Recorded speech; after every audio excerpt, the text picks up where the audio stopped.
What is up, guys? Welcome back to Wrestling Crossroads. What a banger pay-per-view. This has definitely got to be one of the best SummerSlams, one of the best pay-per-views I have seen by WWE in a hot minute. SummerSlam started with fire, ended with fire. Man, was it amazing. I gotta say, I'm loving the takeover. I'm loving just everything about, Stephanie and Hunter taking this over. 10 out of 10 would recommend.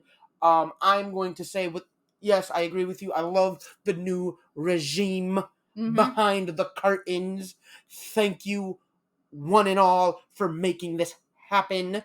I also want to point out, SummerSlam over the years, especially with this one, has been showing why it's low-key kind of the number one of the big four at this point, even though it's not booked that way. Yeah, I mean, I agree entirely. I won't go against you on that one. But all right, enough about our praise.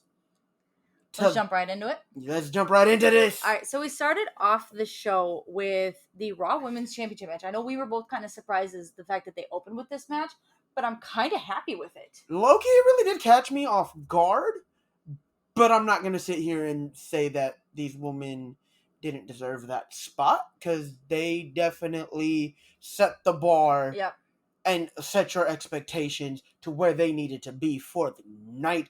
They did not miss. Bianca, Becky, fantastic job, women. And I gotta say, from the last pay-per-view that we had, me and my outfits, Bianca did redeem herself.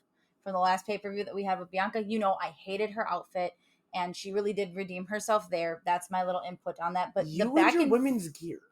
Hey, I love it when they switch it up, especially for the big four. You know this. I always got to give it to that. I'm a little bit of, my fashionista side. Hey, Twisted. Your girly girl is showing. All right, bring it back in. So, I mean, honestly, this match was beautiful. There was a ton of back and forth. There were so many points where you thought Becky was going to pick up the win, but ultimately, Bianca is still your Raw Women's Champion, and we are very excited for that.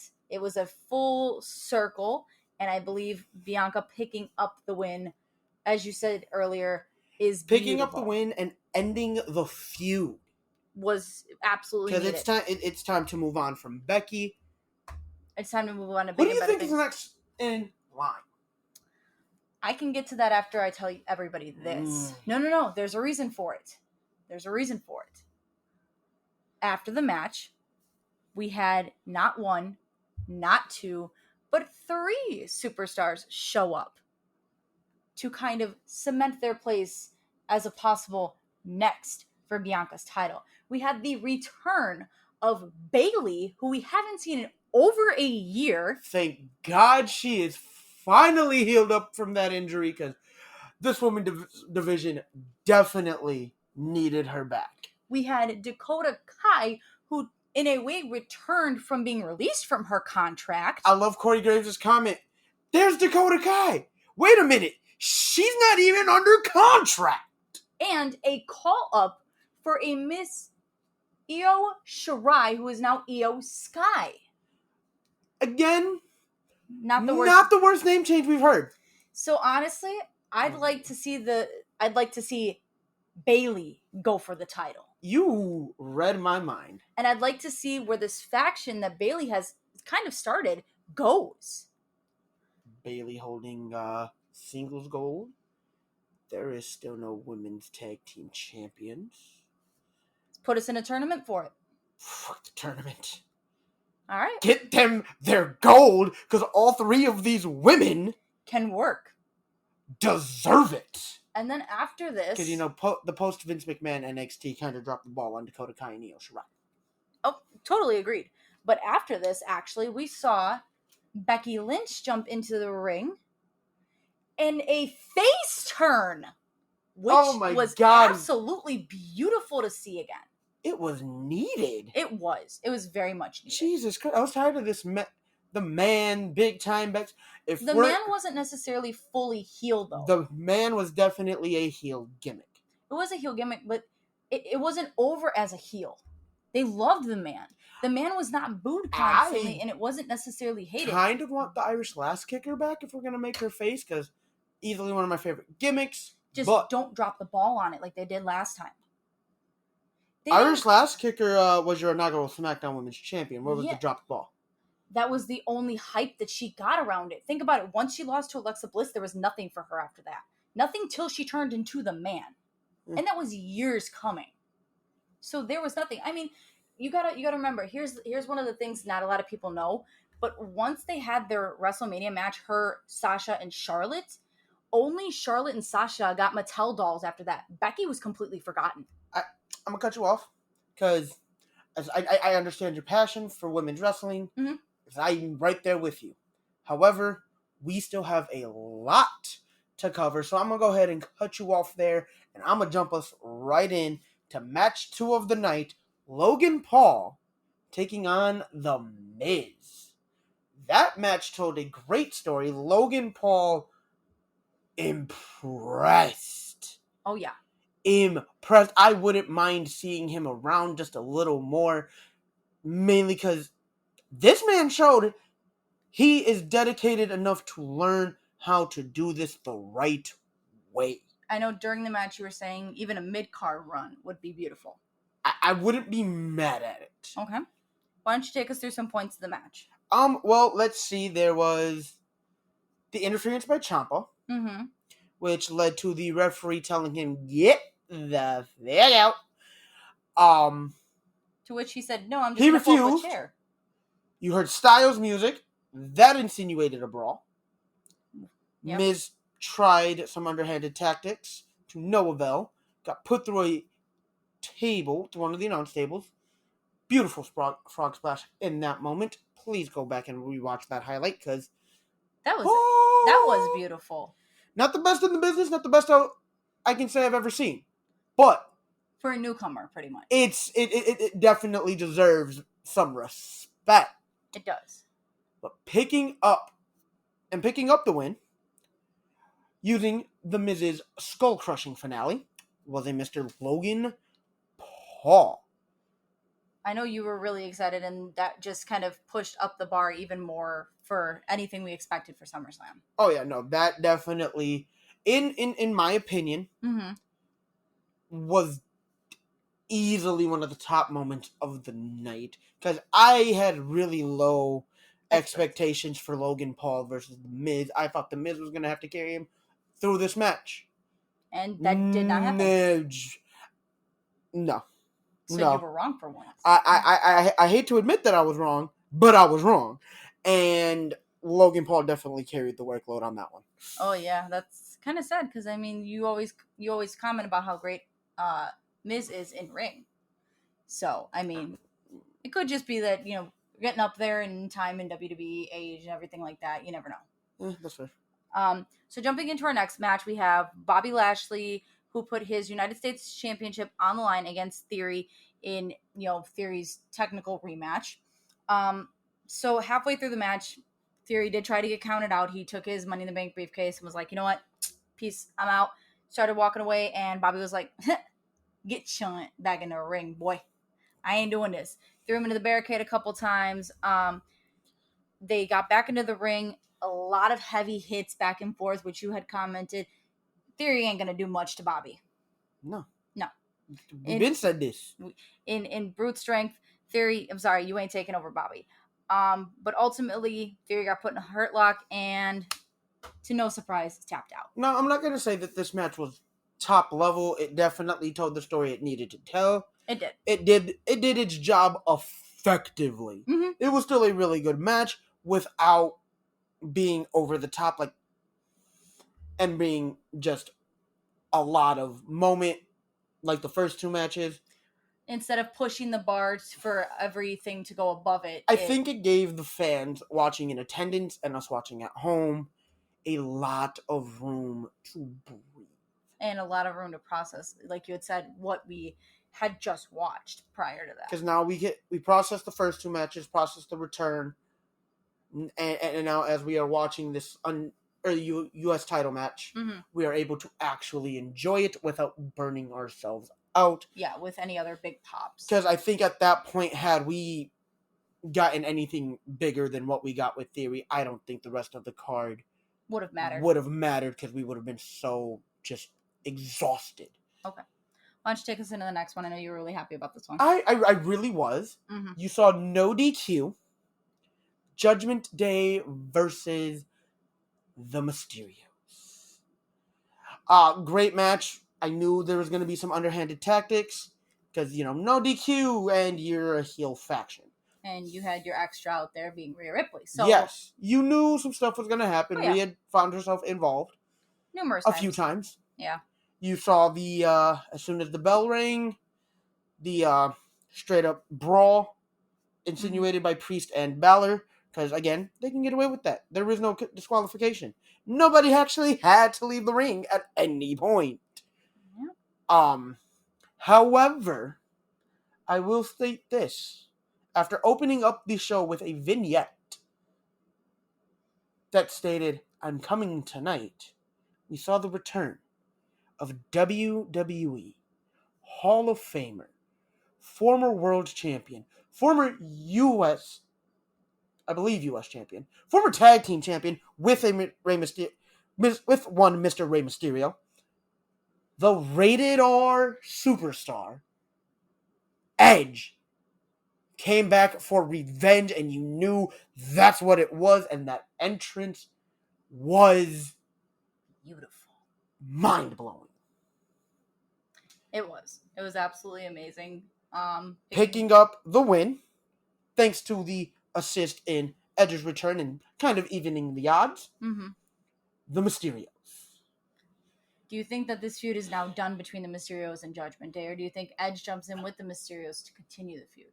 I think it's done with the Mysterios. Okay. I think it's time for the Mysterios to move on. But obviously, Edge still has a lot of gripe, and rightfully so. Mm-hmm. And I think Edge continues his storyline with Judgment Day for a little bit, because I'd like to see what becomes of him getting revenge on his former group. All right. Well, next match was previous roommates turned bitter rivals, as they had said opening up. We had Pat McAfee take on Baron Corbin. And I know you were really excited about this match because you love your Pat McAfee. McAfee is golden. He is a national treasure in the company and needs to be protected at all costs. My God, I love that man. There were a couple times during the match where you saw Corbin kind of get the upper hand, and then you loved it just as much as I did. You heard Michael Cole on the mic, "Get up, Pat! Come on, Pat! Get up!" I say, as much as they argue and talk smack to each other back and forth, when they are teaming up on that commentary table, they're golden. Because they are a golden duo, and that is one of those, you're going to talk, I'm going to talk smack to my brother. Mm-hmm. He can talk smack to me. But nobody else is allowed to say nothing or do nothing to him.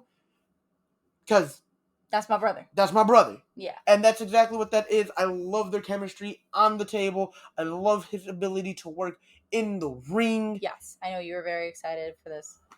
But picking up the win to none of our surprise was Pat McAfee. And then an excited McAfee-styled celebration by a Mr. Michael Cole at ringside. Yes, absolutely amazing.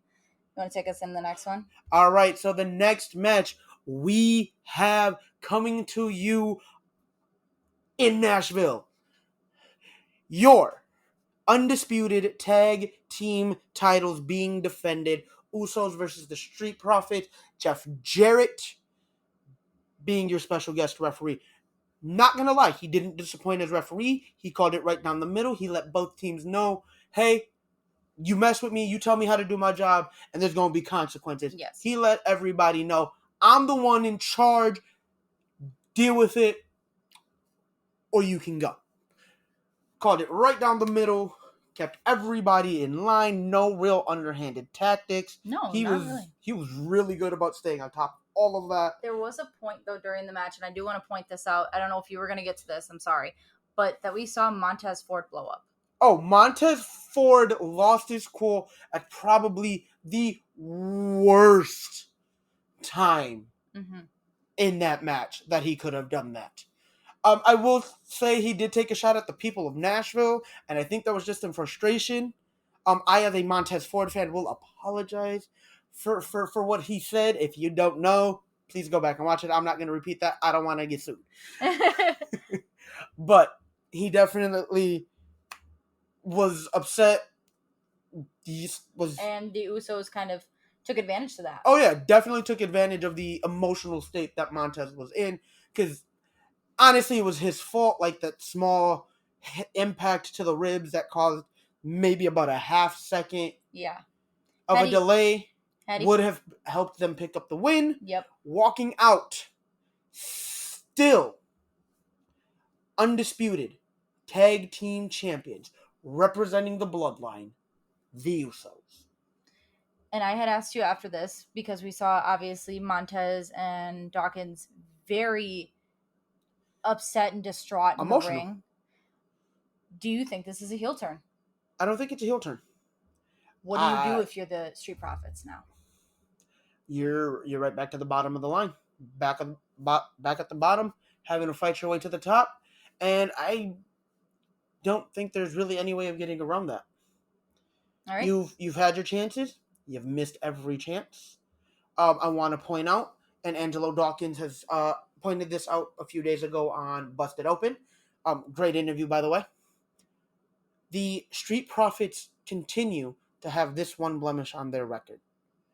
The Usos are still one of the only teams that they have not pinned 1, 2, 3.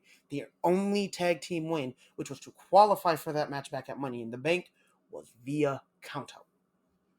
You're not wrong on that one. I gotta say, I love putting you on the spot.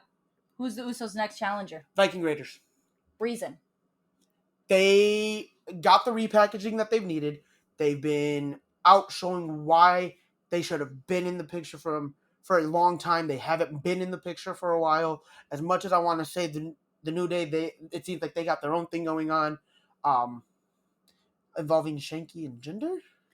Also the Viking Raiders, but I think the Viking Raiders need to be next in line, especially with your lack of tag teams. All right. I always listen to your points. I always got to put you on the spot. You have the greatest knowledge out of all of us for this. We have yet to have Desario or Chuck on, so who knows? That's a lie. That's a lie. We did have Desario on. I meant for WWE pay-per-view. That is fair. AEW, completely different, but a WWE pay-per-view that has been running significantly longer than other ones. I'd love to, when it comes to getting them on, I'd love to pick their brains along with yours, throw you all on the spot for one time, and see kind of where that takes us. Who knows, that might be actually one of our longer podcasts. Oh, that is definitely going to be a long one, and that's definitely going to be one that... the Big Four. That'll definitely be one filled with a lot of knowledge, a lot of opinions. Back and forth with you guys. Strap into that one, and we will let you know when that one's coming at you. Oh, yeah, most definitely. All right. After that, Riddle did come out and cut a promo calling out Seth Rollins because of him causing his injury. Seth came out. They threw a couple... Don't forget about the reference to his bro Randy. Oh, yep. He did call it Randy and said, can't remember exactly the words. He told me not to take anybody's shit. Yep. There's just all so much from the card I couldn't remember. So Seth Rollins did come out to the discretion of every referee and official in the back. They threw a couple, punches, hands in the walkway. Leading up to the ring, making it back into the ring where Seth hit yet again a stomp, possibly furthering the injury that Riddle has. Prayers to Riddle, because I know this injury is very serious. I don't know if you want to take us through a few of the symptoms. I just know it's not good. So Riddle does suffer from brachial plexus, and one of the symptoms is where his arms will go completely numb, along with his hands, limp arms, and just overall shooting pain of the arms and upper body. So that can't be entirely comfortable at all. But so speedy recovery to Riddle, because I want to see the original bro back in the ring as soon as possible. I love that man. And I know that right now he's completely out until he gets feeling back in his hands and arms. Oh, yeah, no, and that's not going to be... For a while. Again, but Rollins, just know you have some receipts coming to you, my friend. You got some receipts coming to you. You want to take us through the next? Kind of, but not really. Second to last one, and I promise we'll share the last.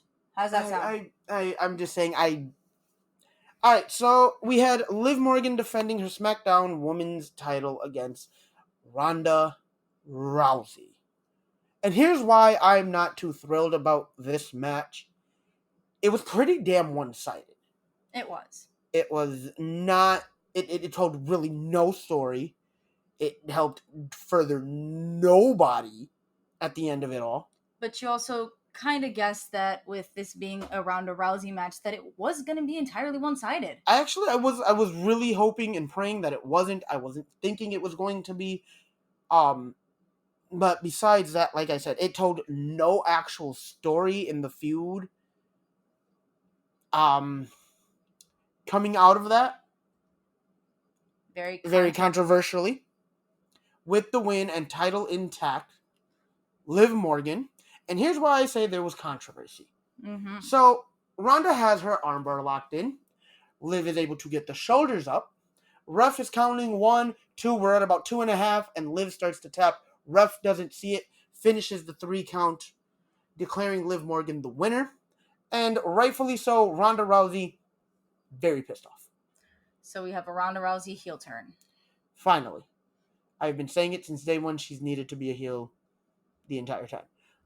And now we will see where this goes. Oh, there is definitely a rematch coming at some point. I guess we'll just have to see. Who knows when it'll be, but we're going to have to see.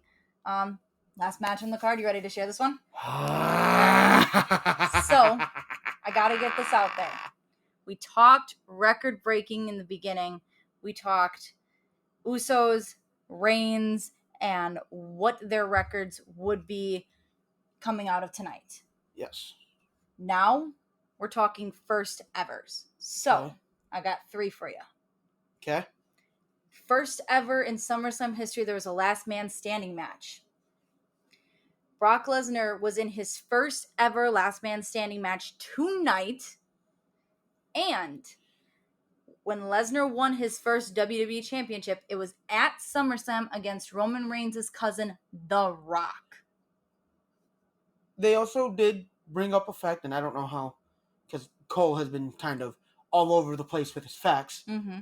First time, I want to say Cole said that the first time Roman won the Universal title, mm-hmm. or at least beat Brock for the title, it was at SummerSlam 4 years ago.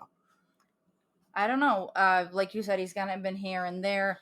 I obviously didn't get that one. So, you want to take us through the match? I know you were very excited. We saw Cowboy Brock doing cowboy shit. I am not going to contain my excitement about that. I feel like there should have been a headphone warning ahead.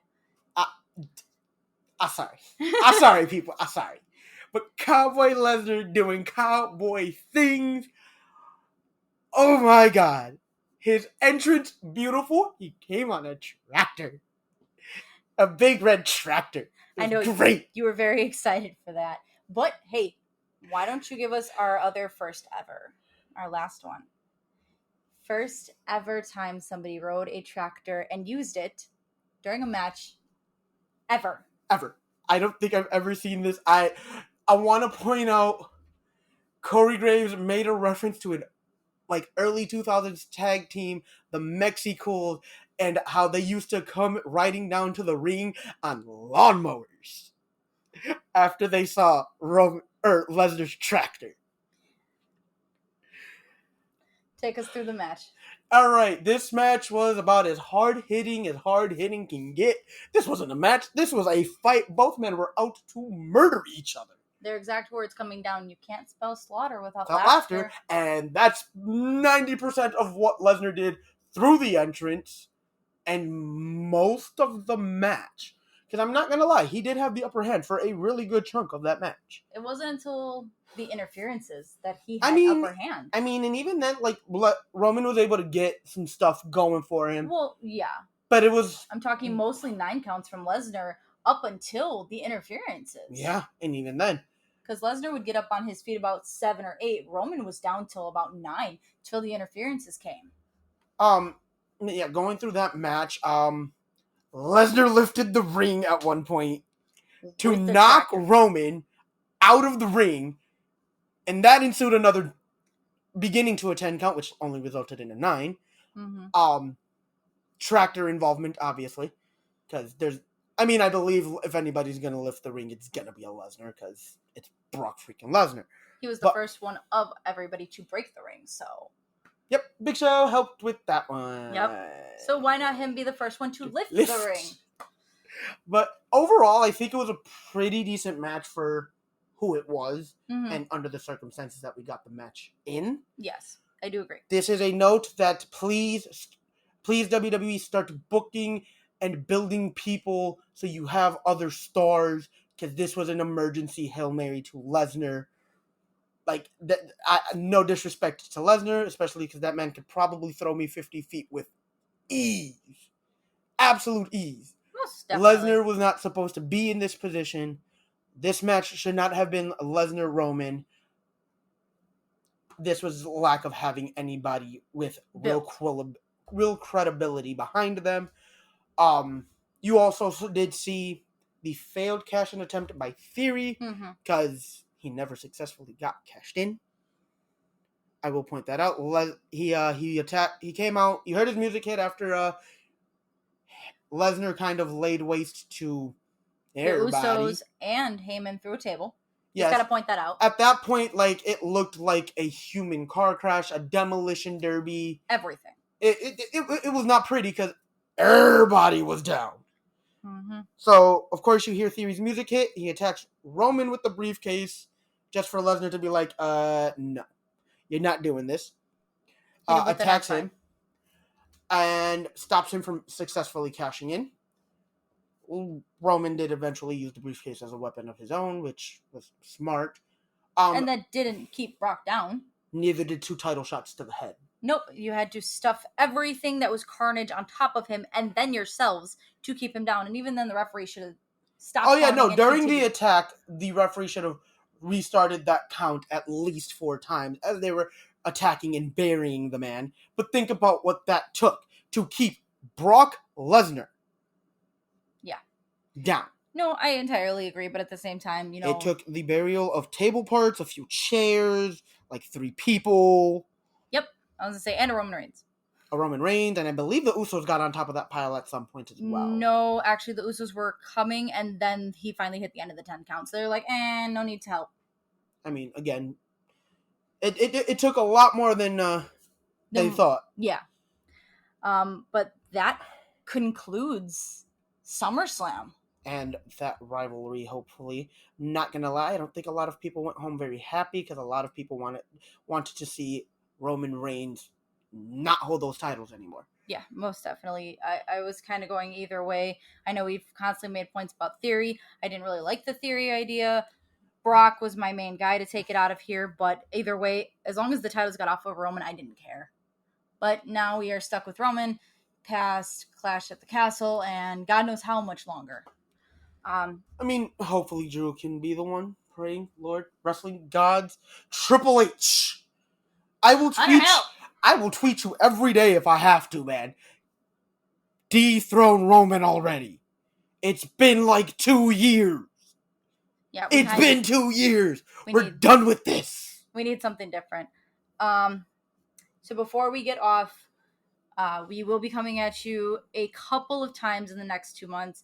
I know we have, me and Panda will actually be coming out with our first NXT broadcast, which is going to be on August 16th for NXT Heatwave. We also have NXT and AEW All Out on September 4th. That will be me and Pyro covering AEW. That will be me, Panda, and Pyro covering NXT, as that is a takeover, so we will have Pyro as a special guest. And then rewind 24 hours from those events, because we also have, that same weekend, Clash at the Castle. I always forget what the date is. It's September 3rd. They advertised it on the actual showing tonight. So we have a lot of wrestling coming at you, especially in that weekend, really short amount of time. So please bear with us, because it's going to be a lot for us to get through and to cover. Yes, most definitely. And we hope you guys are enjoying this. as much as we are enjoying doing Bringing this it to for you. you. Yeah. But you're gonna get about 6 episodes Within the next 2 months, within most definitely. just that weekend. Oh yeah. 8 episodes between August and the end of that weekend. And then hopefully we have just a little bit of a break, because that's a lot to cover in only 3 days. And hopefully by either August and or September, I have a date for you guys, or Pyro has a date for you guys on when we can possibly get up Wrestling Crossroads Land and Sea, when the next pay-per-view for you guys is. I know we'll give you guys the next couple months to kind of figure that out. Yeah. But hopefully our fans are just as excited as we are for that one, and are clawing and scratching at the bits to get that up and running. Oh, I'm excited. I really wish mine and Desario's work schedules kind of lined up a little bit better so we can actually make this happen. But I promise you guys, it is coming. You just got to give us a little bit of patience, please. I will be starting another Twitter page just for that specifically. So if you follow Wrestling Crossroads, We'll definitely leave it up there for you guys. I'll put the link. Well, I'll make sure we get the link in there. But please, when I will let you guys know when I have that started up. So follow us on that one For their updates. for my updates, for Desario's updates, and that way we can continue to bring you guys the world of wrestling. Because if you guys didn't love this as much as we did, you wouldn't be listening. Most definitely. I think that about covers it for this podcast. Panda and I will see you guys on August 16th to cover NXT Heatwave. And of course, Pyro and I will see you guys in September. Don't forget to watch StarCast tomorrow, where you get to see 2 absolute legends in the ring. Ric Flair's last match. If you can watch it, go ahead. I know that's not one of the shows we normally cover, but yeah. I think that is still a good thing to let our fans know that is going on in the wrestling world. Oh yeah, most definitely. All right, guys, we are out for the night. Later.